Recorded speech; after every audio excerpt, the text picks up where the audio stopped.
Assalamu alaikum, everyone, and thank you for joining PCHF's Awareness and Advocacy webinar series. My name is Dr. Samaa Akhtar, and I will be moderating today's session. Before I introduce today's expert speaker and the topic, I would like to mention that we have muted all participants, but I welcome you all to type any questions and comments throughout the session in the chat box. We will also have 10 minutes exclusive to live question and answers at the end. That said, today we will be discussing key factors that influence outcomes in CHD patients. It is an absolute privilege for me to introduce today's expert speaker. Professor Dr. Shakeel Qureshi is an honorary and globally renowned name in pediatric cardiology. At present, he is a consultant pediatric cardiologist at Evelina London Children's Hospital.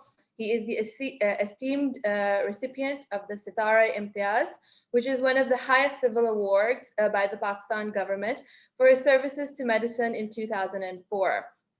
And the PICS Outstanding Achievement Award in Chicago in 2004. He has also been named one of the 70 standout stars of the NHS. He is the co-inventor of the Taishak balloon, which is a dilatation catheter that has altered the course of interventional cardiology. And above all, he has saved countless lives of children. Professor Dr. Qureshi is also a leading name in philanthropy. He has been involved with the earthquake relief work in Kashmir, charity fundraising for building houses in Kashmir and Indonesia, and other medical charity missions. He is also on the Chain of Hope Medical Board in the UK. In addition to this, he has over 170 papers and several reviews and book chapters to his name. A very, very warm welcome to you, Dr. Qureshi. Your professional and personal journey has been so sublime. You are such an inspiration for me and countless individuals. So I really must reiterate what an honor it is to have you here with us today. So let us start off with some introductory words, and then we will move on to the topic. Thank you very much indeed. It's my honor to be asked to participate in this, and I have many friends, professional and otherwise, in Pakistan, and it's always a pleasure to meet up with them. Sadly, for the last almost a year, I've not been able to undertake any visits, especially to Pakistan, and that personal contact is something that I've missed enormously. But thank you very much for asking me to join this. Definitely, these have been trying times, but we are very grateful that you have been able to join us through Zoom.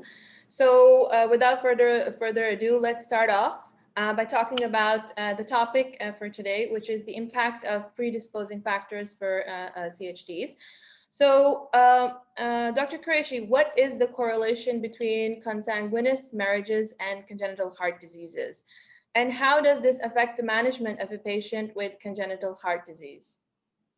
That's quite an important subject, really, especially for Asia, but many other countries in the Middle East as well as Far East. Consanguinity is part of the culture, and so the impact of it is not discussed too often.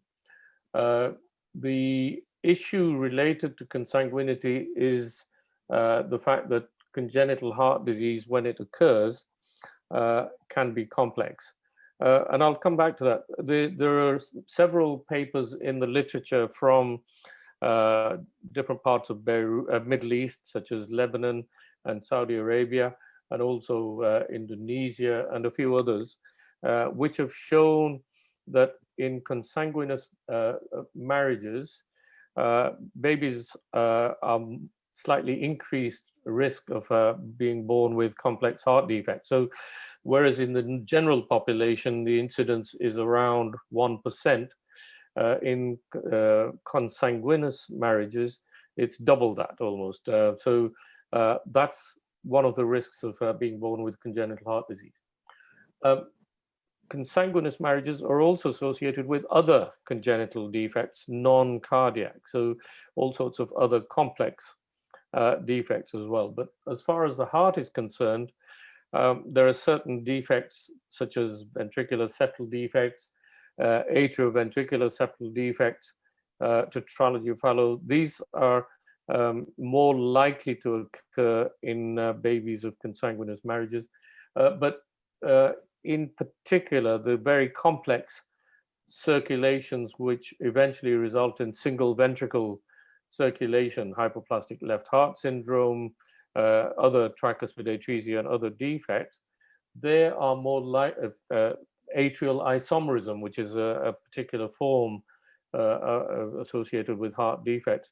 They are particularly more likely to occur in cousin marriages. And that's why it's important to emphasize this issue. Excuse me. The complex heart defects tend to be more difficult to manage after birth. They're then associated with not one operation, but can be a series of operations to get somewhere near a normal circulation. And then there is more likely a need for future interventions. So it's an ongoing burden on the family to have to deal with this sort of heart defect. There are some heart defects like hypoplastic left heart syndrome, which back in the 80s and 90s in the UK, we didn't offer any surgery. And so these babies were allowed to take a natural course, and majority of them died. And it was really in the mid-90s that we started doing surgery on these defects. It then means, of course, that there's a series of operations that are required to achieve some sort of circulation.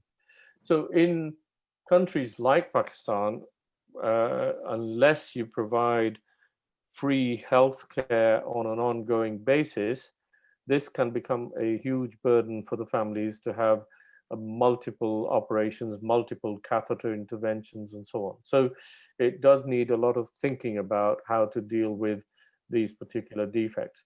There was a study done by Masood Sadiq when he was in the UK in the mid-90s, and it was published in the literature, and at that time he was training at Birmingham, which looked at congenital heart disease in the non-white population, and it was associated with, firstly, increased incidence, and secondly, more complex defects. And so consanguineous marriages has a huge impact on the families, firstly because there's an increased incidence of complex heart defects, and secondly because those complex heart defects then require pretty much ongoing series of operations and then lifelong follow-up. So when we talk about the management of a patient from a consanguineous marriage, is there a difference in the treatment protocol between the West and LMICs such as Pakistan, like for example in terms of counseling or during the treatment process or anything? In some ways, yes, because what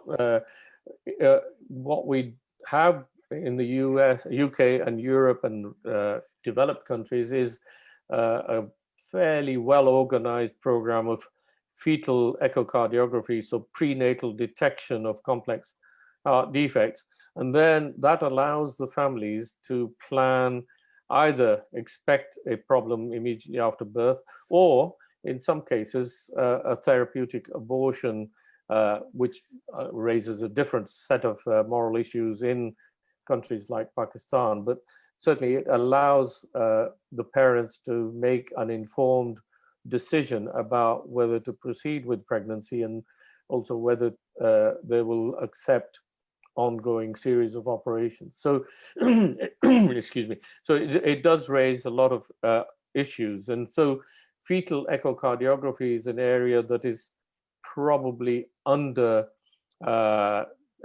organized in countries like Pakistan, and it's an area that probably does need a bit more focus, because that then allows you to plan the management after birth a lot better. Then obviously we have a lot of discussions in the West with the families as to whether they're prepared to have multiple series of operations, all with high risks. And so the families then make an informed decision about whether to proceed or not.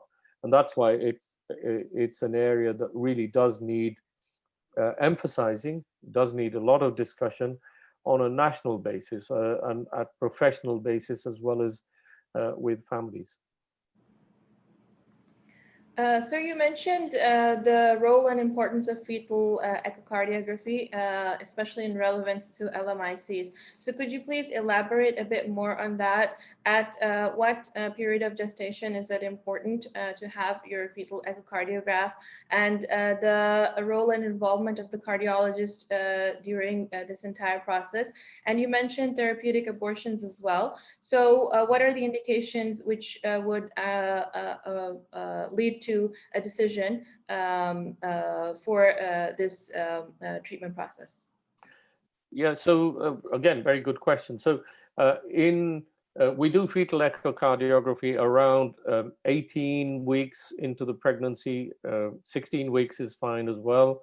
And there are some centers which it requires a bit different technology, but can do it at 12 weeks.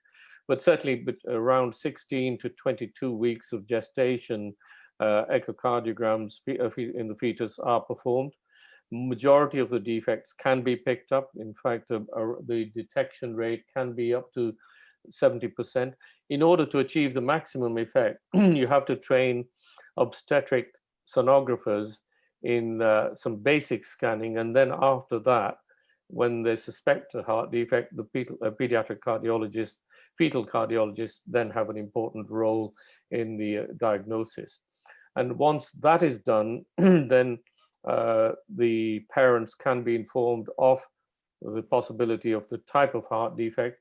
And there are complex defects like hypoplastic left heart syndrome, isomerism, left or right atrial isomerism, which are associated with a huge series of heart defects that we can then talk to the parents and say, look, there is either nothing that we can do, or if we can do anything post-operatively, it's going to need 3, 4, 5 operations, and all of them may carry risks of 30 to 40% initially, and then slightly less. So the parents can then make an informed decision about whether to have a therapeutic abortion or not.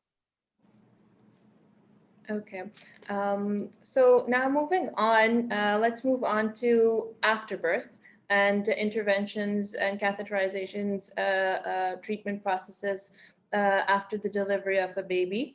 So could you please discuss the differences in interventions in babies or neonates compared with that of surgeries? So there are some heart defects which can only be dealt with by surgery immediately after birth. There are some heart defects which can be dealt with purely by interventions, catheter interventions, and there are some heart defects which require a combination of the two. So as an example, transposition of the great arteries, for example, if you detect that, that is going to need an arterial switch operation, and that's preceded by occasionally by balloon atrial septostomy. So, but the majority of treatment is required, is going to be surgical. There are some defects where Blalock-Taussig shunt is required in order to allow the baby to grow to beyond 6 months or a year before undergoing surgical correction. So defects like tetralogy of Fallot, for example, or pulmonary atresia. And then there are some defects where a combination of the two is required. So for example, hypoplastic left heart syndrome, we sometimes do a hybrid procedure where the surgeons do bands on the pulmonary arteries and we then put a stent in the duct. So it's a combination of the two that's required. But if I pick a relatively less complex heart defect like tetralogy of Fallot that presents in the first 2 to 3 weeks of life, and there the surgeons do Blalock-Taussig shunts, but even now, after more than 60, 70 years of Blalock Taussig shunt surgery, the mortality from the data, both from UK, Europe, as well as USA, is that the Blalock Taussig shunts have a mortality of around 7 to 8%. And so in those situations, in those patients, if you pick the suitable ones, catheter intervention like stenting the right ventricular outflow tract or stenting the PDA may then become important and have an important role to play, because that avoids the initial Blalock shunt surgery, allows the baby to grow to an age where and weight where whatever surgical correction is required can be carried out. So, so the interventional methods have, in some cases, have an important role to play. So a lot of it is not a competitive approach between the surgeons and the cardiologists in the catheter lab. It's a collaborative, cooperative approach where one procedure helps the other operator at a later date. And that's the way we should look at it. Definitely, because this is treatment of patients is always a collaborative and team effort. And if we apply this to LMICs, for example, how can this benefit patients in terms of readmissions or shorter hospital stay, post-operative recovery, and prognosis and life expectancy? Okay, again, very good, interesting question. So there are some interventions which require only, even in newborn babies, 2 or 3 night stay. For example, pulmonary stenosis, which is, if it's critical and duct dependent, balloon dilation can be done and the baby can be home within 2 to 3 days, 4 days at most. There are other interventions like in pulmonary atresia, intact ventricular septum, where we can do radiofrequency perforation and then possibly combined with duct stenting. Again, that shortens the hospital stay for those babies with fairly complex heart defects. And there are other heart defects where the combination is required, in which case they stay in hospital longer. So some interventions essentially result in shorter hospital stay. And if they're being charged, then obviously the cost becomes less compared with surgery. But there are other defects where the stay is going to be longer with combination of intervention and surgery being required. But that again depends on who is paying. Heart defects in children and the treatment of is of necessity going to be an expensive procedure, expensive to the hospital, expensive to the parents, and therefore expensive to the government. And so it depends on how well the funding is established. For example, in the UK, it is less of a problem because the National Health Service pays for everything. And so there is no cost burden on the families. So the cost burden is on the National Health Service and therefore the government. In Pakistan, it's likely to be required that it'll be a burden to the government, it'll be a burden to the hospital, the families, and therefore alternative solutions are going to be required, such as, and this is where I support PCHF. So charity organizations may have a very important role to play until such time, and that is a long way in the future, until such time as the government fully funds the treatment of babies and children with congenital heart disease. Definitely, and PCHF was always very grateful to you for your support and your expertise and your guidance. So we were talking about safety and post-operative quality of life of children. So could you please comment on the safety and efficacy of stent redilatation in patients? So when there are some defects where stents are required, for example, in patent arterial ducts in newborns, if you want to delay the subsequent surgical corrective treatment for 6 months to a year, then those stents may need to be redilated, and that can be done safely, but more often than not, a second stent may be required in order to achieve a good effect. Other lesions, such as branch pulmonary artery stenoses, aortic coarctations in slightly older children and teenagers, for example, if we put a stent in a growing child and that stent is going to stay there, then it will need to be redilated as the child grows. And so we have to have options available. Now, depending on where the stent is, it can be redilated, but there may be a small incidence of complications such as a tear in an artery or in the vessel on either side of the stent, and therefore you have to be prepared to put a covered stent in order to rescue the situation. So although stent redilation is safe, it does require other possible rescue solutions, such as another covered stent or more than one covered stent, in order to deal with any tears that may occur.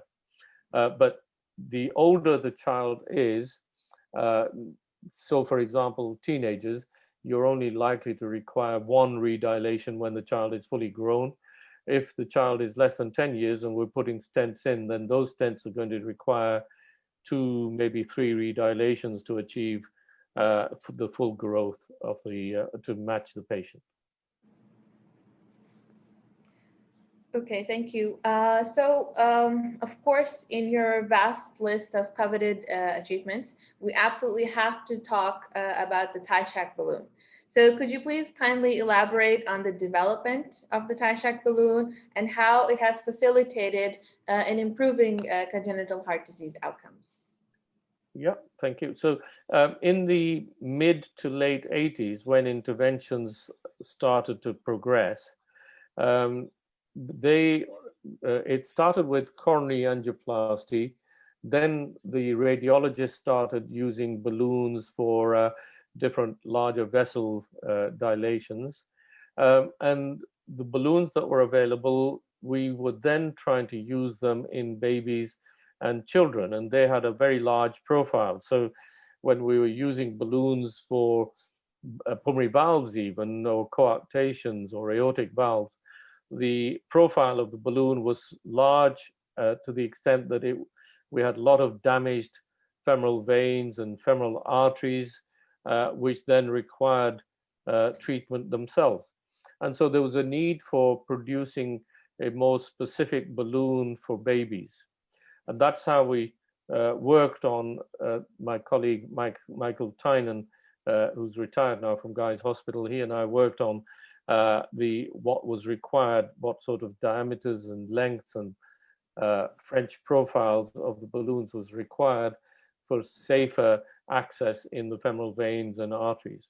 And that's how TICHAC balloon was developed by NewMed in the United States. And after the initial testing, we then felt that it was safe to use, and that became more widely available. And now it's used widely around the world. So you can put for example, up to an 8 millimeter balloon through a 3 French and 4 French sheets.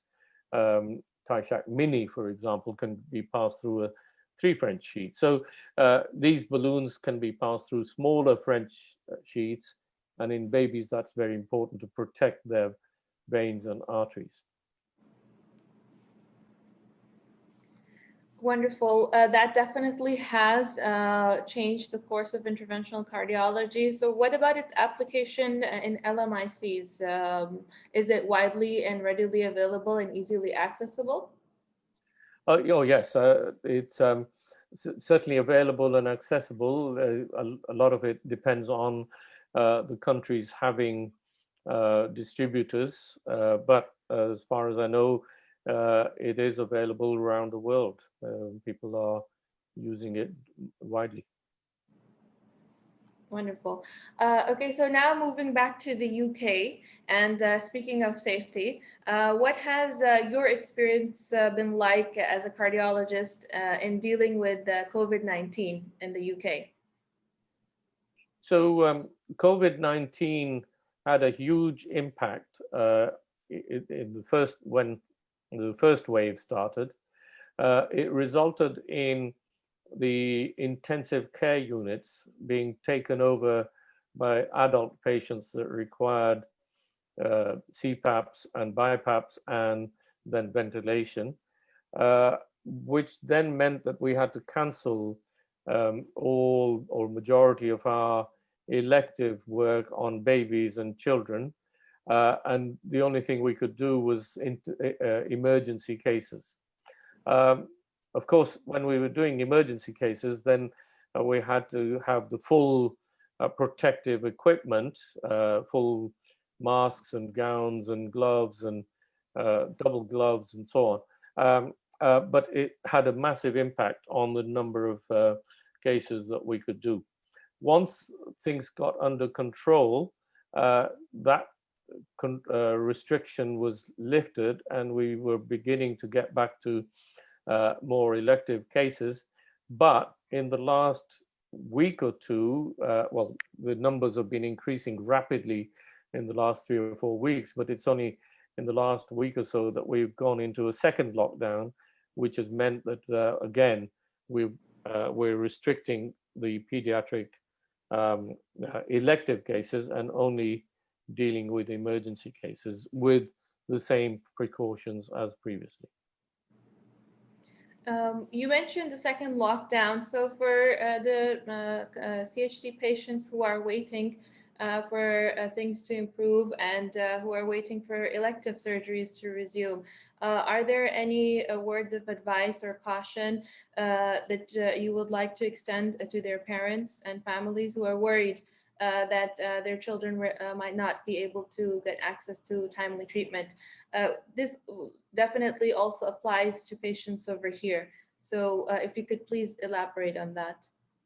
Yeah, so what we're doing is we go through the waiting list and identify those children in whom we can effectively wait because their heart defects may not be so severe as to need emergency treatment or urgent treatment. So we identify those and say these can be deferred for 3 months. And by then we hope that there'll be better control on the COVID. Then there are some that can't wait for 3 months. And so we identify those and say, well, within the next 1 month or so, this particular child will need treatment. And so we then say to them that on a particular date that we've allocated to that patient, they will need to isolate for 2 weeks beforehand. And then 3 days beforehand, they would need to be tested for COVID and remain isolated until they come into hospital, and then have further testing for COVID before we then proceed with the whatever intervention is required or surgery is required. The surgical cases, again, similar approach is adopted. Identify those that cannot wait and therefore try and isolate them for 2 weeks, do COVID testing, and then carry on with their treatment. So some work is being done. It doesn't mean that cases are cancelled completely. And of course, the final advice we give to the parents is that if they're worried about anything, any issues in relation to their child and their heart defect, they contact us, and then we can decide whether we should proceed or defer.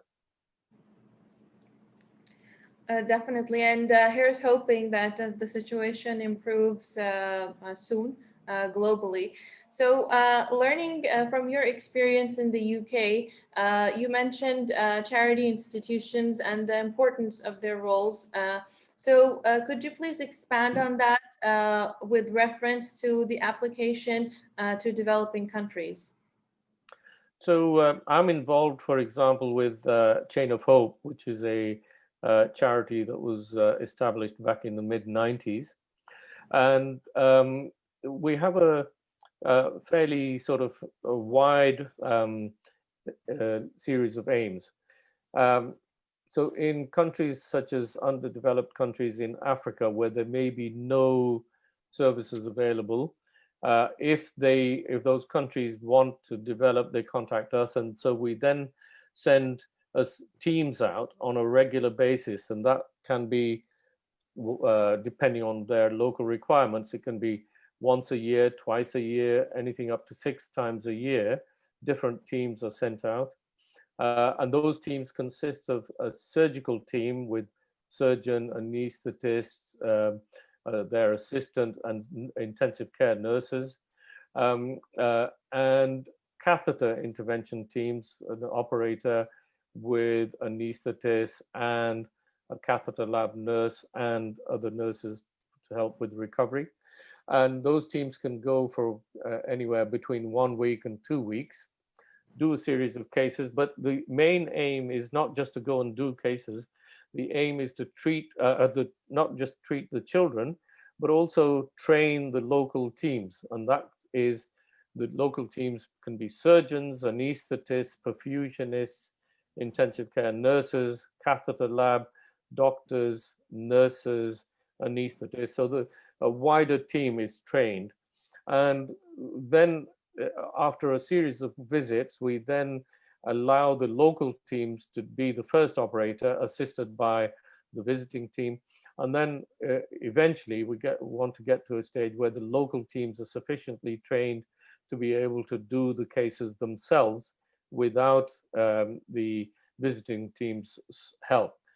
When that stage is reached, and we've got examples in a few places like that, where we then, the chain of hope supplies them with consumables, because that's what's needed, and the local teams then carry out operations or interventions by themselves.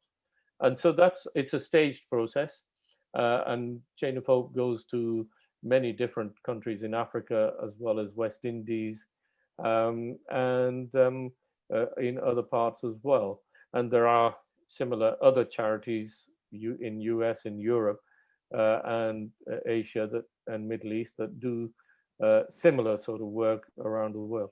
It's a very important piece of work. It's dealing with an unmet need in many of these countries, and ultimately our aim should be and is that we make the local teams self-sufficient. Definitely, that is a very important part of congenital heart disease management and global leadership, which charities can enforce throughout their work. So PCHF also is involved in capacity building in Pakistan, and it follows a similar model that you have mentioned. So I think in terms of management of congenital heart diseases and LMICs, we are on the right track. It's about collaboration and moving forward, inshallah. So moving on, I recently heard your interview, your podcast from the Fresh Heart podcast, and it was absolutely so impactful for me on a very personal level and on a professional level as well. So could you please share some golden words from your journey as a leader in your field, particularly to help identify which aspects of pediatric cardiology to focus on for the future? Well, the first thing I would like to emphasize is that if you are faced with challenges like I was, it may be that you, people in Pakistan, doctors, nurses may not face the same challenges, but if you are, then you really have to work out strategies to overcome those challenges. And if people either put you down and tell you that you're not very good in whatever you want to do, then that is the challenge that you must overcome and show not just those people, but the wider community that you can defeat any of these challenges and achieve whatever you want to do. The same thing happens not just in pediatric cardiology, but on a wider scale, where people try and undermine you, and it's those things that you have to be aware of and overcome.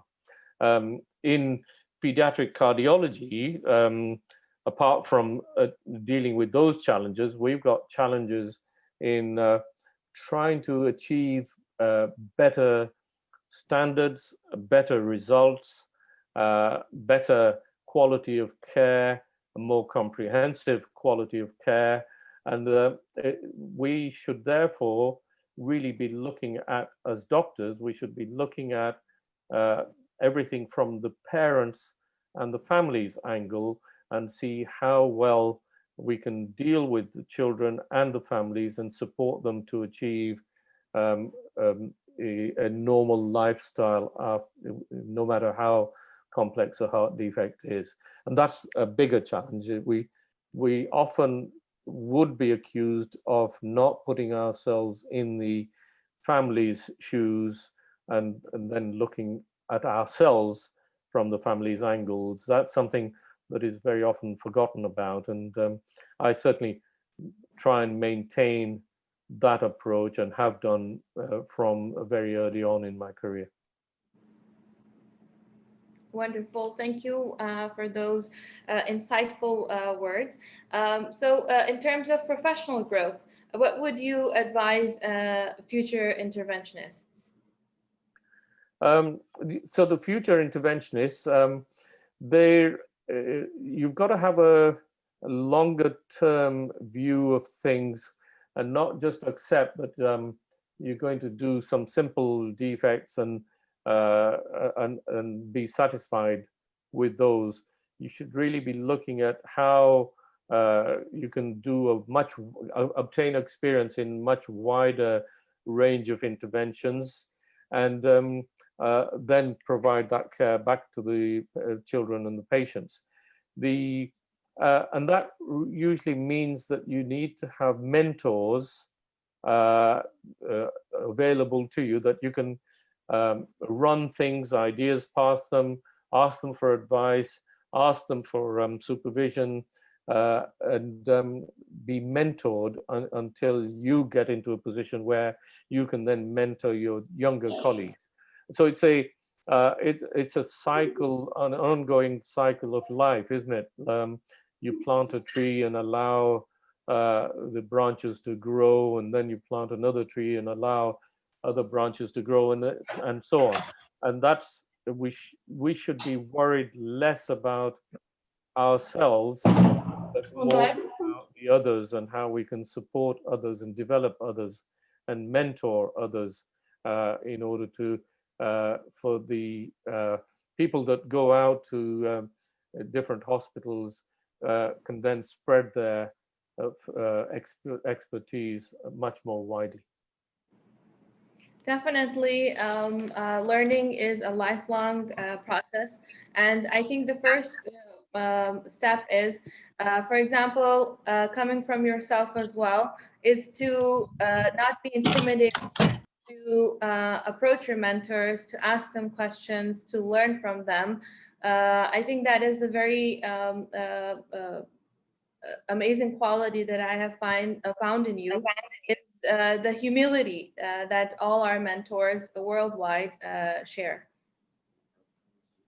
Yeah, thank you. I mean, very quickly, if I could give you an example, around the world, and that can be, I'm not going to go through a list of countries, but people use FaceTime or WhatsApp video or whatever, and say, and show me in the middle of a procedure that they're doing, show me the camera, the fluoro X-ray machine, echocardiograms, and say, we've got this problem. And then we sort of discuss the solution, and it's quite nice to see that the person is then able to complete the procedure whilst I'm sitting at home or in the office in front of a camera or computer. And what that is showing now, and it's all been forced by COVID, is that you don't need to travel in order to help a much bigger number of doctors and patients. And that's, again, a different form of mentoring to what people might understand in the normal sense. Definitely. I myself have learned so much in such a short period of time. Even through this webinar, it has absolutely changed my perspective, my approach. So we are always grateful to our mentors. And speaking of mentors, Dr. Masood Sadiq has joined us. Assalamu alaikum, sir. Walaikum assalam. Yeah, sir, welcome. अगर आप कुछ share करना चाहें, please do. No, I just wanted to first thank Professor Shakeel Qureshi. Probably you know that he's my mentor. Actually, he's mentor to so many people in this country. I think, in fact, we owe our interventional program in this country to Professor Shakeel Qureshi. And I think in that respect, I think the sort of respect he enjoys from interventional community all around the world, we know that. He was just mentioning about people doing procedure in the middle of a procedure, calling him and asking him questions and taking his advice. I have done it many times. I'm stuck in the middle of a case and I would call Shaq and ask him, and you would always sort of find that advice as most pertinent and most useful. I think one of the things he was mentioning about future interventionists and so on, I think what we learned from Shaq and some of the other people in this field is that an interventional pediatric cardiologist needs to be patient. And I think this patience somehow, I know this comes with age, it comes with how you are groomed and so on. What I find sometimes in my junior colleagues and the budding interventionists, and I would like Shaq to comment on that too as well, is that they tend to be impatient and they want to do things far more quickly. What we have learned from him is that you spend more time in planning, looking at things, organizing yourself, making sure everything is available, all the hardware and the stuff which needs to be or potentially would be used in that particular procedure is there. You view the echo, you view the CT, you view at the previous angio, you look at the child, examine yourself, and so on. So you make a comprehensive sort of picture first, and only then you proceed. And actually doing the procedure is the shortest shortest bit of the entire thing. What you really need to spend time on is decision making and then making sure that you know about the entire thing. And that I sometimes find lacking when people are relatively young and try to do things fairly quickly. And I think that will be the biggest message to our budding and new interventionists, that please spend time on the patient, talk to the family, make sure you get all the data and all the sort of relevant information first, plan it and spend time on once you have done everything, and then actually do the procedure, because doing bit is actually the easier bit. It's the decision making, and whether you should do it or not is probably the most important thing. Thank you. Just to reinforce that, that's an excellent point. Whenever somebody contacts me for advice on a particular type of procedure, I actually ask very basic, simple questions first before giving the advice, because I need to build up a picture in my mind about the patient. And then, like Masood said, the equipment has to be available. It's no good starting a procedure and then halfway through saying, well, I haven't got this piece of equipment, I'll have to use whatever I've got. That is not necessarily safe, and it's much better to plan things, because ultimately there's a life that you're dealing with, and you want to do a procedure safely without any risks to that patient. And that, if you improvise with equipment, you use something that you really shouldn't, then that's going to do more harm than good. So very important point about being patient, but going through everything in meticulous detail. Definitely, patience is a virtue, professionally and of course personally as well. So when we talk about patience, Could you please elaborate a bit more, Dr. Masood and Dr. Shakeel, how future interventionists, they can be patient with dealing with society-based challenges? For example, in terms of patient volume, in terms of patient education, patient awareness, especially here, when we're dealing with patients who do not adhere to some management protocols such as maternal nutrition, just fetal echocardiography की भी बात हुई थी, they do not meet up with their antenatal visits. तो ऐसे challenges को face करने के लिए what is your advice? Go on, Masood. Sir, sir, I would let you answer first, sir. The part of this is cultural problem, isn't it? So if the families do not adhere to whatever protocol or management advice you've given them, then that's a very difficult challenge. Funnily enough, if I can just briefly recount a story to you that I'm having to deal with next week. Another center in the UK has contacted me yesterday about a lady from Pakistan who's had double valve replacement and is pregnant, and she has refused to take warfarin and hasn't taken warfarin for the last 2-3 years since she moved from Pakistan. And the doctors there, they phoned me yesterday to have a chat with her on Monday, but the doctors are almost thinking of going to court to make her have warfarin treatment because she's refusing. And she's from parts of Pakistan that I'm not going to mention, but very stubborn. And the family is similar. And so there's not much in Pakistan. It'll be very difficult because they won't turn up to the doctors. But here, at least the doctors have got they can go to court and make the patient deal with this. It's a potential problem in different parts of Pakistan, not in cities, but in villages.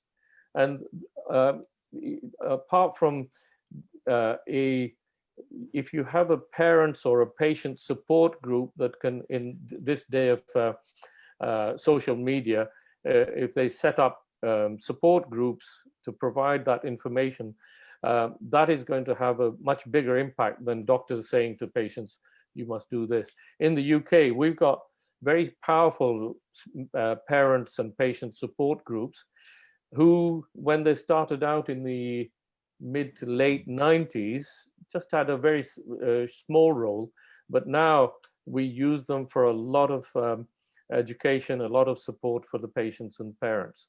And that is something that you may have to think about because social media is getting stronger in everywhere now.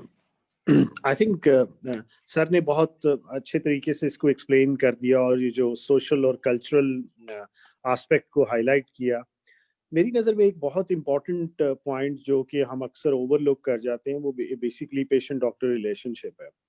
और मैं समझता हूँ कि जहाँ पे हम थोड़ा सा एक्स्ट्रा टाइम इन्वेस्ट करते हैं और एक रेपो डेवलप कर लेते हैं फैमिली के साथ और उस पर्टिकुलर पेशेंट के साथ या उसकी फैमिली के साथ, वहाँ पे सक्सेस के चांसेस बढ़ जाते हैं.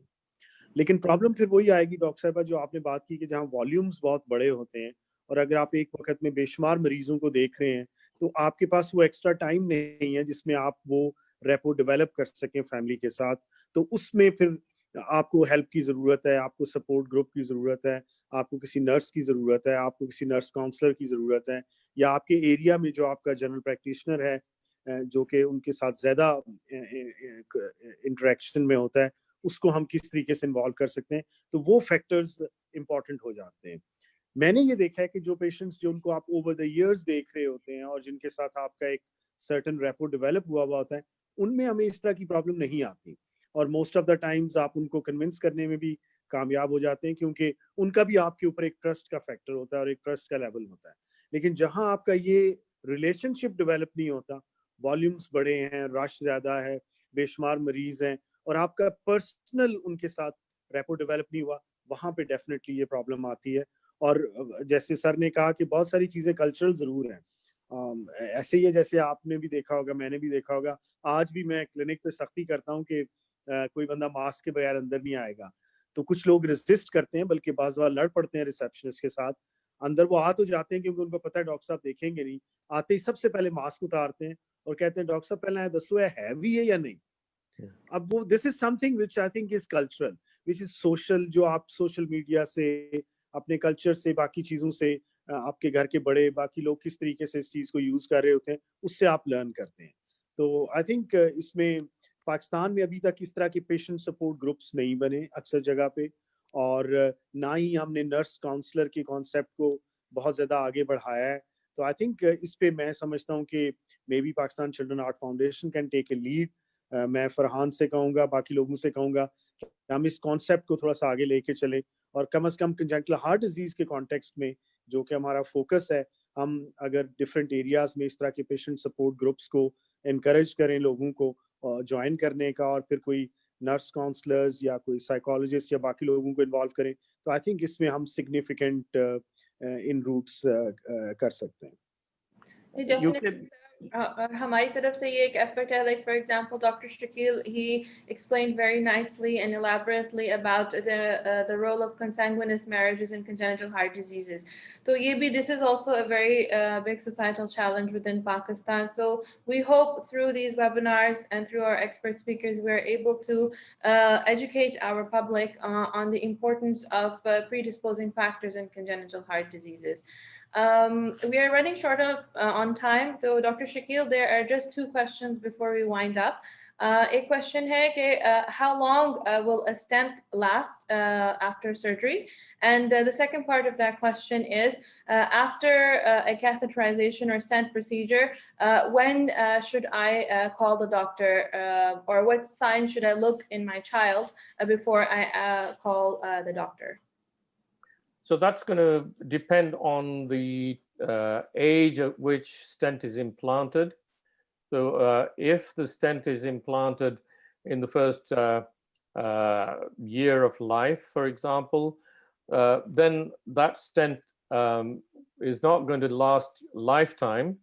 Either it will need to be re-stretched or redilated, or at some stage it may be a stent that cannot be dilated too much, in which case it will have to be removed by surgery another time when the child is older.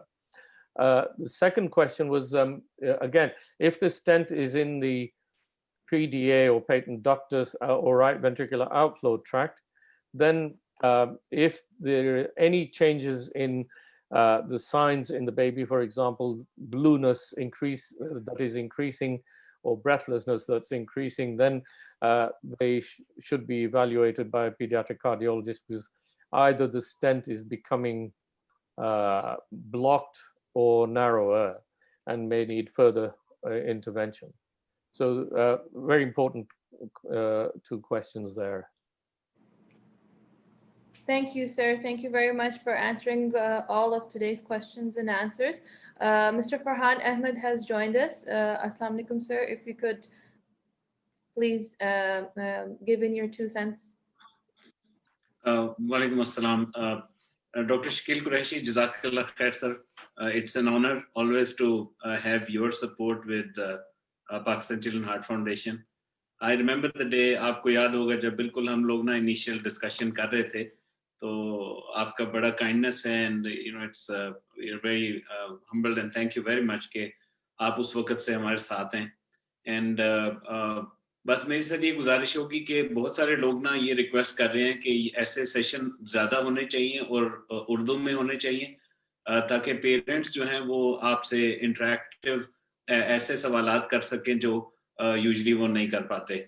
कुछ sir questions ऐसे हैं जो मैं चाहूँगा कि अभी थोड़ा सा टाइम है तो मैं as you know one of the advocates from the parent side, ये जो सर आपने एक मेंशन किया कि इंसिडेंट है 2 out of 100 specially for cousin marriages में, तो इसका सर हमारे पास कोई रेफरेंस ऐसा मिल सकता है जो हम एज ए पेरेंट को जी ये बता सकें कि यार ये ना इसको ये कुछ ऐसे बातें हैं जिस पर हम बात कर नहीं सकते लेकिन हमें करना पड़ेगी, اور جب تک جی over to you sir. Yeah, Farhan, that's a very good question. بہت ہی اچھا سوال ہے. ایک تو ریفرنسز لٹریچر میں ہے کیونکہ ایک میرا دوست ہی ہے فادی بٹار from Beirut. He published a paper on consanguineous marriages about good 7 or 8 years ago. تو اس میں ان کا consanguineous marriages میں 1.8 times the normal population or normal control group was the incidence of congenital heart disease. تو اور بھی اسی طرح references literature میں ہے from a study in Indonesia سے ہے, کچھ یو کے میں بھی ہیں. مسعود نے بھی ایک پیپر پبلش کیا تھا back in mid 90s. لیکن سب سے زیادہ ضروری پوائنٹ میں ایمفسائز یہ کرنا چاہتا ہوں کہ اب through Pakistan Paediatric Cardiac Society یہ اسٹڈی بہت ہی ضروری ہو سکتی ہے on a prospective basis کہ پورے پاکستان میں اگر آپ ریجنل ویریشن بھی دیکھیں اور جو بچے بیبیز آپ کے پاس آتے ہیں ہاسپٹلز میں with congenital heart disease, آپ یہ ایریا جو ہے consanguinity کا یہ you can do a much bigger study than anywhere else in the world, and so that is something that Masood should think about very carefully about how a national study can be set up on this particular area. دوسری بات جو میں پہلے بتا رہا تھا for education, یہ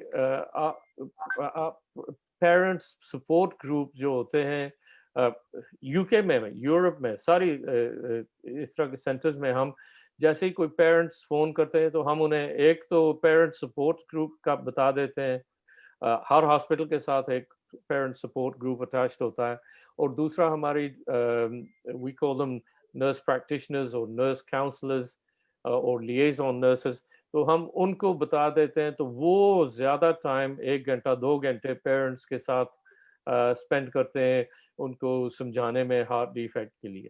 تو اس لیے یہ 2-3 چیزیں ہیں اس فیوچر ڈسکشن اور ڈیولپمنٹ ہونی چاہیے, اور اس کو سیریسلی آپ کے پاس اپرچونٹی ہے کہ اس کو کس طرح ڈیولپ کر سکتے ہیں. اسٹڈی جو ہے کنسانگوینٹی کی, parent support group, nurse counsellor.